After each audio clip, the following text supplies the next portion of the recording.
Let's talk about mindfulness today. The state of being mindful. Now, what does that mean?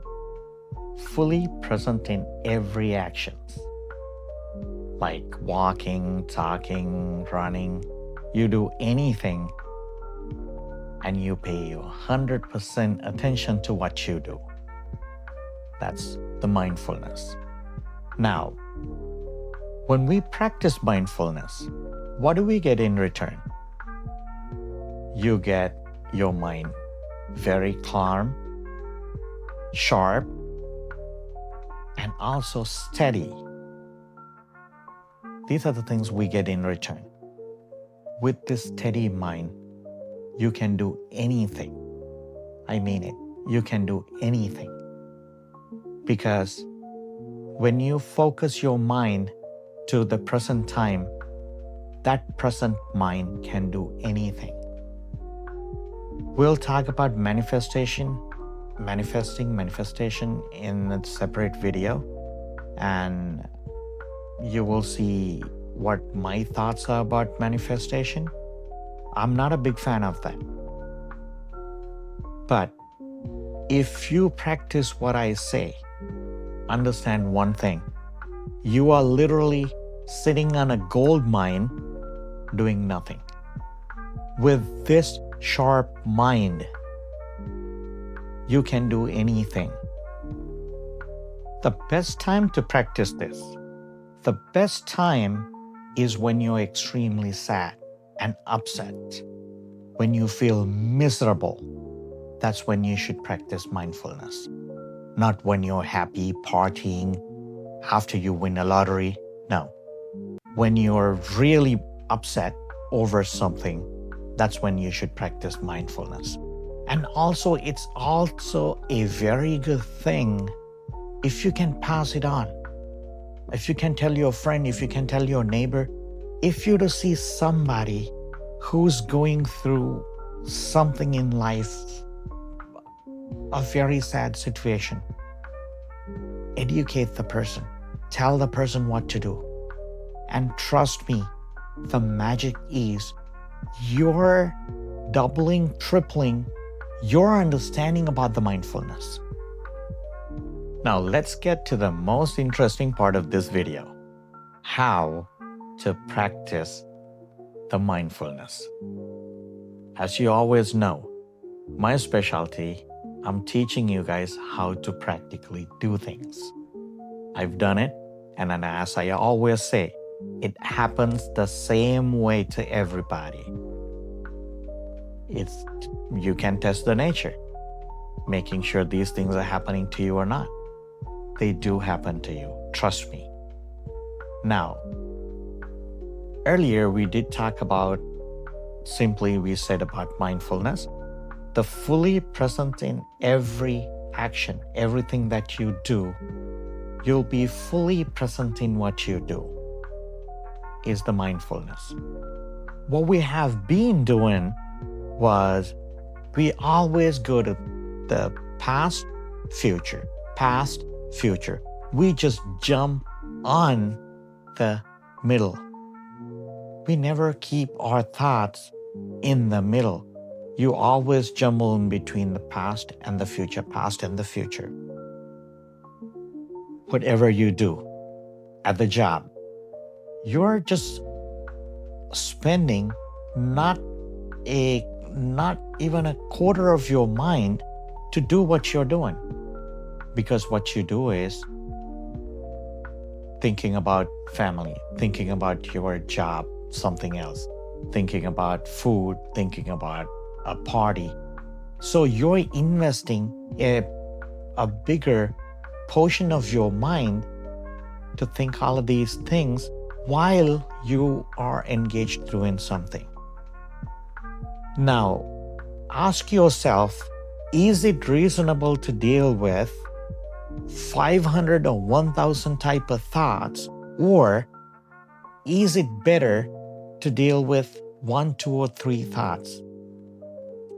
You will have the most peace of mind if you were to deal with few thoughts at a time. instead of all the thoughts of flowing through your mind. You're taking a break. Understand, you will be having the best of the best type of an experience if you start practicing what I'm asking you all to do. It's not that difficult. It is not difficult at all. It's just that at the beginning, you need to have a proper guidance. So watch this video a few times, or if you still have hard time understanding, just find a way to contact me and we'll go from there. Now, the practical way to do this, always tell yourself, I am here now. I am here now. Everything that you do, that's your basement. That's the foundation you're on. I am here now. Think about you're sitting on a chair. Just think about yourself only. You're not thinking anything else. You just think about, while you're sitting on a chair, you may close your eyes for a few minutes and you can concentrate on what you do. Now, what you're doing is you're simply sitting and think about your hands, legs. How do you feel? Do you feel your back leaning when you lean against the back of the chair? Do you feel that? Do you feel the pressure? All of that, those things.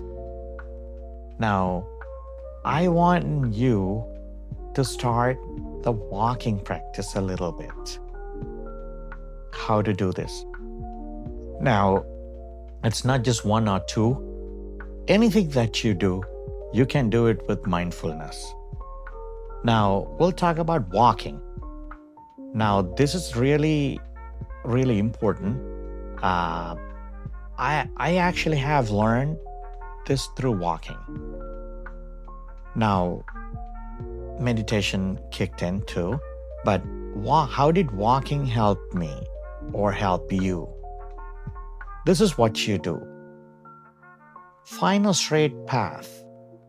Like, you may choose a sidewalk in the morning time, in an afternoon. You can slowly walk while you think about now, what you're doing at the moment. So it's not like you're saying hello, hi to everybody who walk past. No, you do your thing. You engaged in, you're in an, it's an exercise. This is kind of like a meditation too, because instead of dealing with all the thoughts, now you're trying to tell your mind to focus into what you do. So you deal with few thoughts. That's all. Now, look about a foot ahead, about 1 feet ahead. And I don't like this, the swinging your hands, because when you look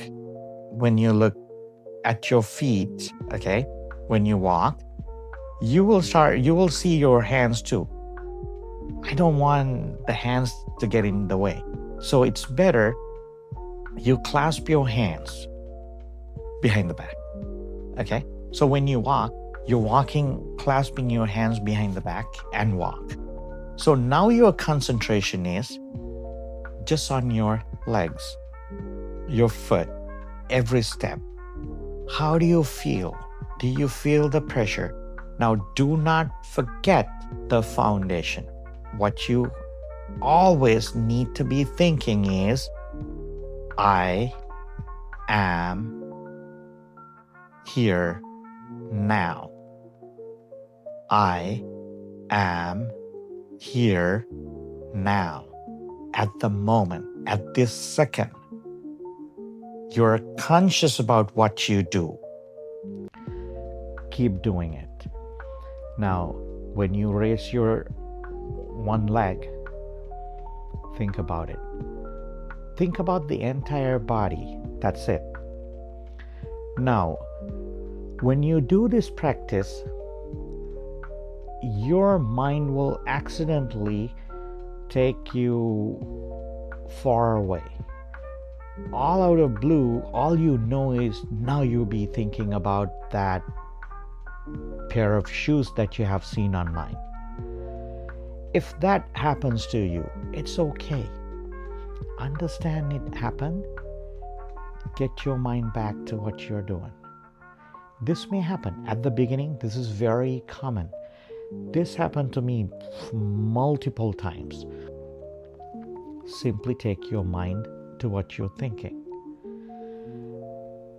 If this happens, simply take your mind back to what you're supposed to be thinking at. Anyone can practice these exercises. And there's no religion involved. So Buddhism is the main religion, talks about this. By the way, Buddhism is not a religion. Buddhism is a philosophy. There's a big difference. So anybody can come and check this out. So if you think they don't fit, fine, you have your way. But all I'm asking you to do is just give it a try. Now, who can practice these?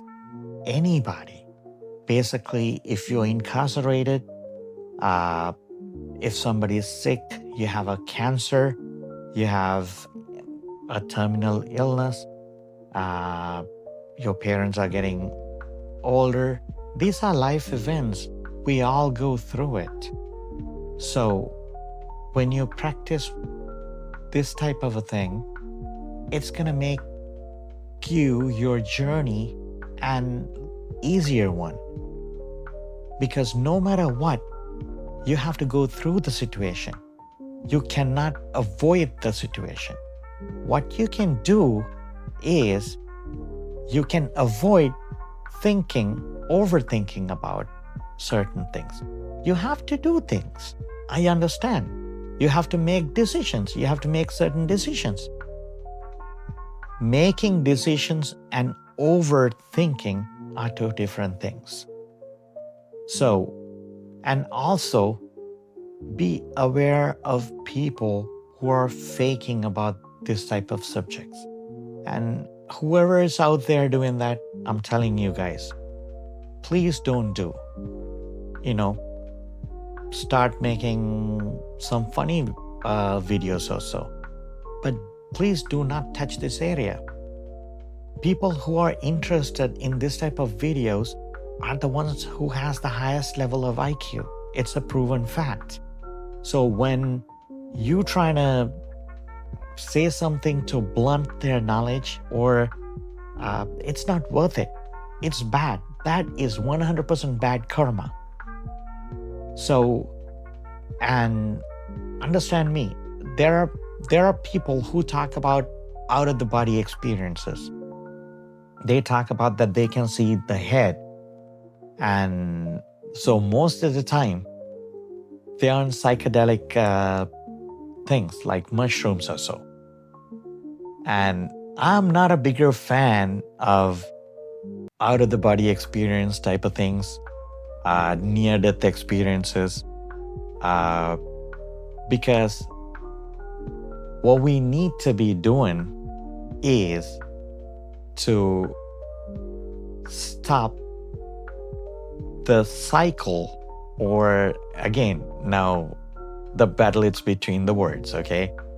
The reincarnation, or like your rebirth.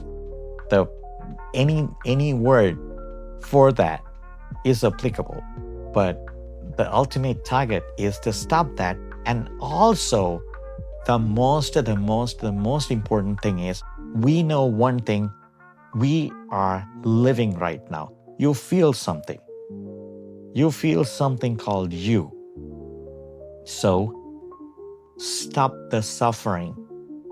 That is the most important thing Buddhism talks about. We all suffer no matter what. We do a one thing. Starting from morning to night, we suffer. We feel sad, upset, all of that. If we all happy, then I don't think either Buddha, Jesus Christ, or anyone has, any enlightened being has to come here to say, hey, this is not what you should do this. No. Why do we practice all of these mechanisms? Why do we slow down the thought process? Why do we slow down the thinking? All of that. To bypass the sadness. Sadness is there. But what you can do is, you can avoid that. When we learn all of these mechanisms, practices, we are bypassing those. And you live happily. Isn't that what you're supposed to be doing? Live happy? Yeah, you should live happy. And guys, understand one more thing. Sometimes certain people are extremely sensitive about words. They'll fight over certain words. Oh no, you said that. Oh no, you said this. The main target, the main goal is stopping your thought process. Where is the enlightenment is at? Beyond the middle.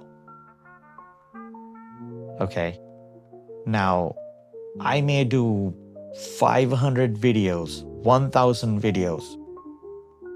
But if this is my message, in all of the videos I'll be talking about the same. What else? That's all, right?